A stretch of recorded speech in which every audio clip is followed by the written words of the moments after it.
Olá, eu sou Paulo Kakinoff, CEO da Porto. Geralmente, executivos como eu falam mais sobre negócios, mas aqui no Por Todos o papo é outro. É sobre gente. Viemos conversar com pessoas que têm muito a nos ensinar a partir de suas histórias, ideias e visões de mundo. Vamos nessa?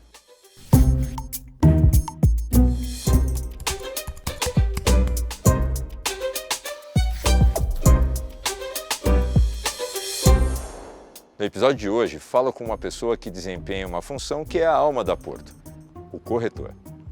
Nosso convidado nasceu no bairro da Lapa, em São Paulo, e é filho de comerciantes. Perdeu o pai aos 2 anos e fez da vontade de ajudar a proteger o patrimônio das pessoas uma vocação. Há 30 anos trabalha em parceria com a gente e é reconhecido pelo profissionalismo e confiança. O que fazemos hoje aqui é mais do que uma conversa, é uma homenagem a todos os corretores. Venham ver o meu papo com o Aguinaldo Albertoni.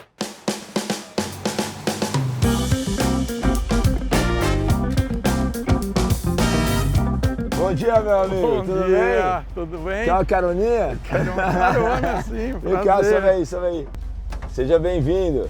Obrigado, prazer. Prazer é meu. Tudo bem com você? Tudo em Tranquilo? ordem aí. Então tá bom. Tranquilo? Vamos nessa? Vamos, então tá vamos bom, nessa. vamos embora.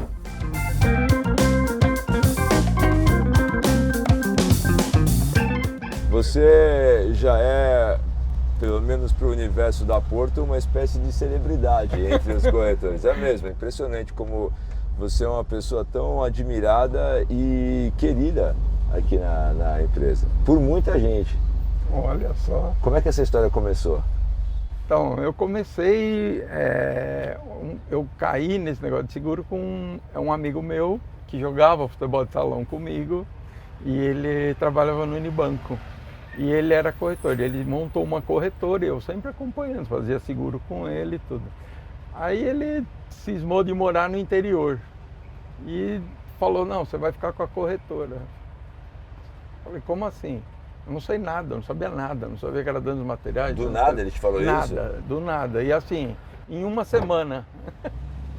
Aí eu acabei, falei, não, tá bom, vou tentar.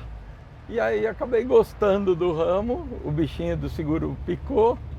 E aí eu fui fazendo, fui indo, evoluindo, né? E oferecendo para amigos. Porque com esse negócio de futebol de salão, sempre tive muito amigo, tudo. Eu escutei essa história do futebol, isso é paixão de criança? Eu sempre joguei federado, que falava, né? Profissional, como se fosse profissional. E eu tenho amigos de 6 anos de idade que são meus segurados hoje. E o futebol acabou unindo, é muita gente, muita turma. E eu acabei aproveitando isso, eu nem imaginava que o futebol de salão iria me dar clientes para o seguro depois. Eu me encantei com o seguro e aí fui fazer a habilitação de corretores. E eu fui da primeira turma que a Porto fez. A Porto criou uma turma para habilitar. E eu acabei fazendo o exame, era em dezembro, né? E uma coisa bem curiosa é que quando eu peguei o resultado da fluência, eles enviavam um telegrama da aprovação. No mesmo dia eu recebi que a minha mulher estava grávida, minha esposa estava grávida da minha primeira... No mesmo dia? No mesmo dia. Em que ano foi isso? Foi em 94. Meu Deus. 94. E você tem 2 filhas, certo?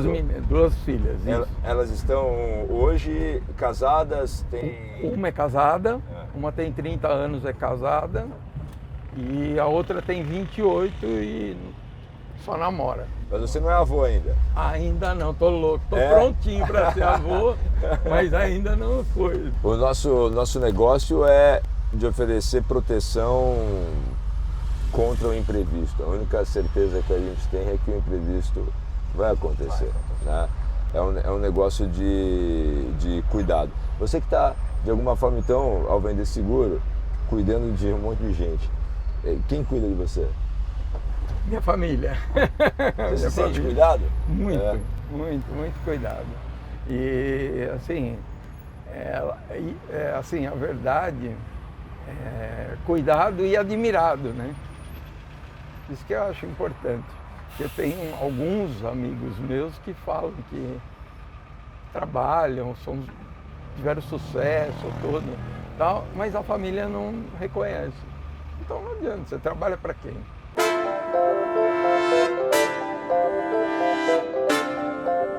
Nós estamos num dia atípico, aqui numa manhã típica de São Paulo, né? Com trânsito pesado, mas já estamos quase chegando no nosso destino.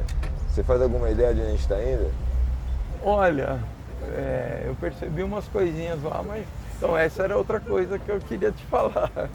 Que eu mudei de São Paulo com um monte de convivência, com um monte de amigos, com tudo, e fui para o interior. E aí, pandemia, não podia ir em lugar nenhum, não podia se encontrar, não podia fazer nada. E aí eu me apeguei a cultivar orquídeas. Essa parte botânica começou do nada, você não tinha também nenhum conhecimento sobre o assunto, Não, foi lá e... Não, eu tinha umas orquídeazinhas, mas nada, mas agora eu faço um cultivo mais elaborado, um cultivo bem legal. É para mim, né? Não para venda, não para negócio, nada, mas é para mim, é para o meu prazer. Eu falei, tem gente que vai para o psiquiatra, para o psicólogo. Eu fico no meu orquidário, cuidando. Eu gosto muito daqui, desse pedaço, porque ele tem cara de bairro tradicional paulistano, né? Tradicional de casa. Eu nasci num bairro assim, de classe média, né? A classe média que era daquela época. Então, casinhas onde os vizinhos se conhecem, né? Convivem de certa forma. Aqui é a minha região, né? Que é a Lapa, que é a Lapa de baixo. Mas então, assim, você remete a 32 anos atrás, né? Você conhece tudo aqui? Tudo. Pedaço? Tudo. Então vamos lá, que a gente vai ver se essas orquídeas são tão boas quanto as suas. Vamos lá. Vamos. Só levantar.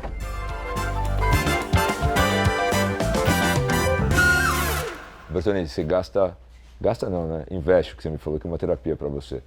Quanto tempo do seu dia cuidando das suas orquídeas? Mais ou menos umas 2 horas por dia. É de manhã, de tarde? Você é disciplinado? Não, sempre quando dá. Como que é a rotina de um dia seu típico?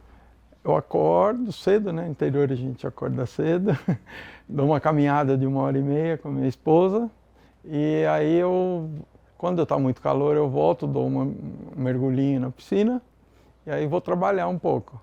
E aí faço de tudo um pouco, vou fazendo, né?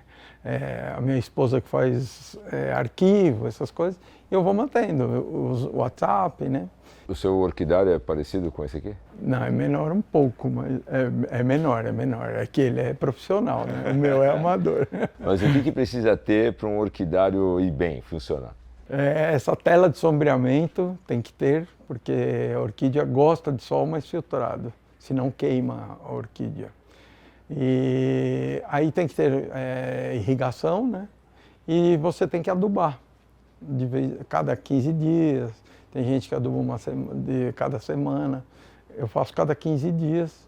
Mas é super rápido, super fácil. Você tem alguma espécie de orquídea que é a sua preferida ou cor? Tem todas, mas assim, eu gosto dessa Metistoglossa áurea, gosto da Walkeriana, que é aquela ali. Essa roxa aí? Essa. Eu gosto de todas, mas eu tenho preferência por amarela e alba. A orquídea tem um significado especial como flor? É uma coisa que, eu digo, para quem dá e para quem recebe? O pessoal gosta muito da orquídea porque é uma flor bonita, né?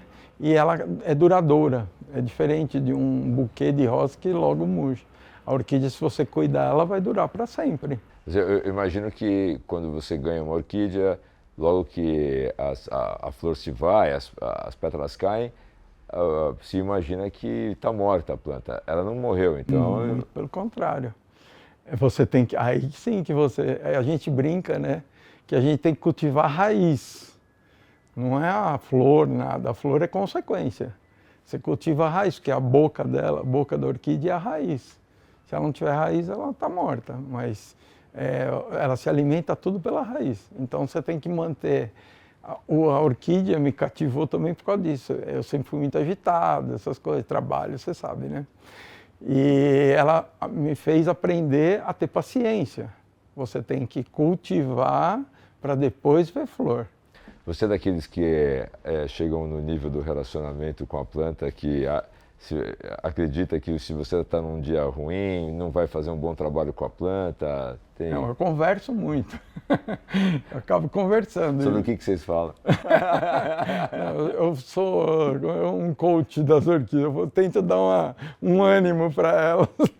Quando eu faço alguma besteira, eu trato errado, aí eu dou uma animada nelas. É mais fácil cuidar de gente ou de orquídea? De orquídea. De orquídea? De orquídea. Não reclama. Mas eu gosto de gente também. Você leva muito jeito pra gente, né? Uma coisa que... Eu gosto. Eu gosto de cuidar, né? A minha profissão, que é de corretor, né? É cuidar de gente, né? Dos bens, de proteção.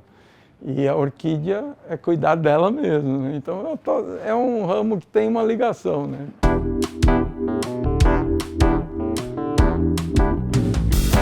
Olha, eu imaginava que tinha espécies, variedade, mas nunca nessa quantidade.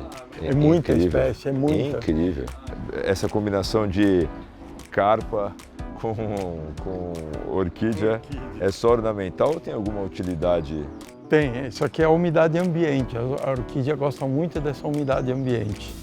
Então tem que ser, se eu conseguir aprender até agora, a insolação, como você diz, filtrada, ou seja, não pode ser a incidência solar direta. Isso.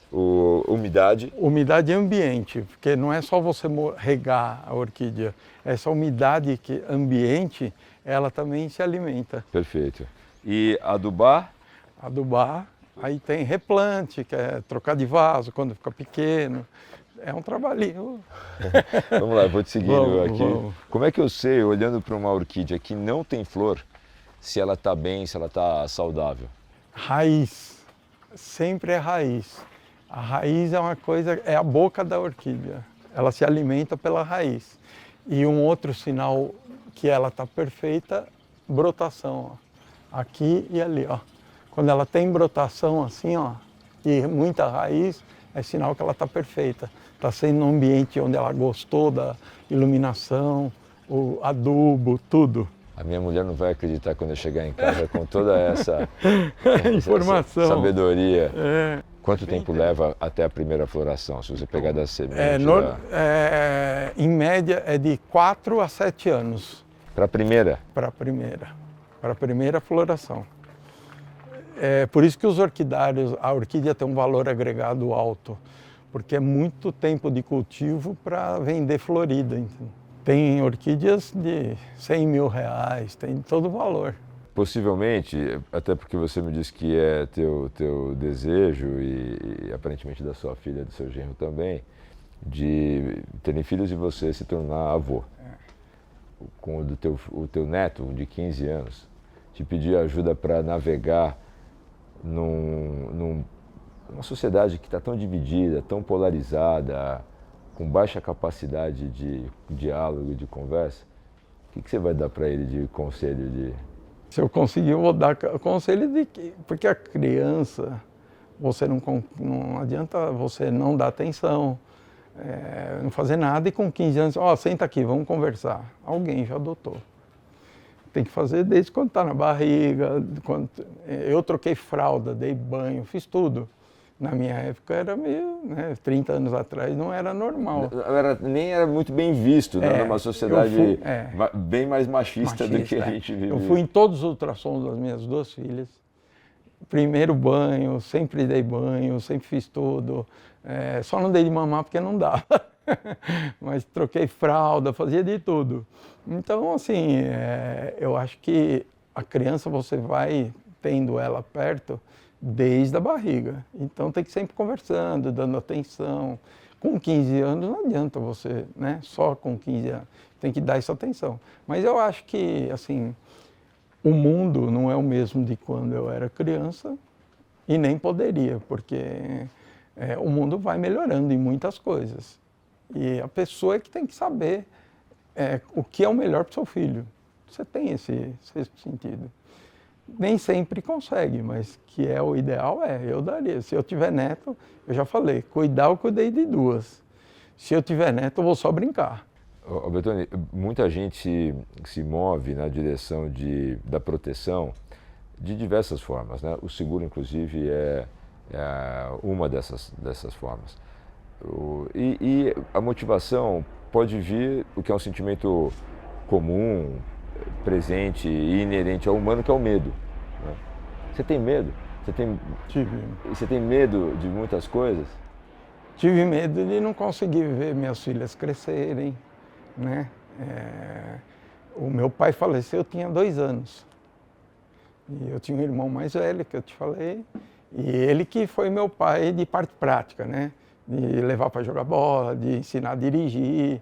Mas eu tinha medo quando eu tive minhas filhas, por isso que eu te falei, eu fazia seguro de vida direto, que não resolveria, mas eu fiz de tudo, procurei curtir elas todo e agora, até hoje, a minha casa está sempre cheia, elas trouxeram os amigos para a minha casa. Então a gente sempre foi muito de jogar franco.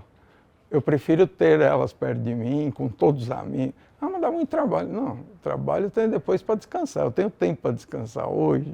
Talvez antigamente eu não tinha, mas hoje eu tenho tempo. Então eu acho que tem que... A minha vontade mesmo era tentar ficar o máximo possível para poder curtir, né? Então esses medo disso eu já tive, mas passou. Passou, mas assim, medo de alguma... Eu tenho medo de prejudicar alguém. Esse é o meu grande medo. Involuntariamente, porque voluntariamente eu sei que eu não vou. Fui criado, tive uma educação para não prejudicar ninguém. Então eu tenho medo só de prejudicar involuntário, mas com cuidado dá para levar isso aí, né? Tirar de letra. Você falou de cuidado, que é uma coisa cara para a gente, né?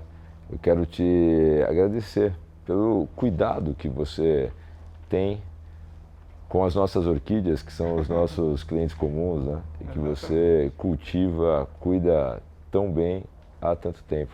Prazer bater esse papo contigo, viu? Obrigado, tá? Muito obrigado. Obrigado, Abração, tá? De bom.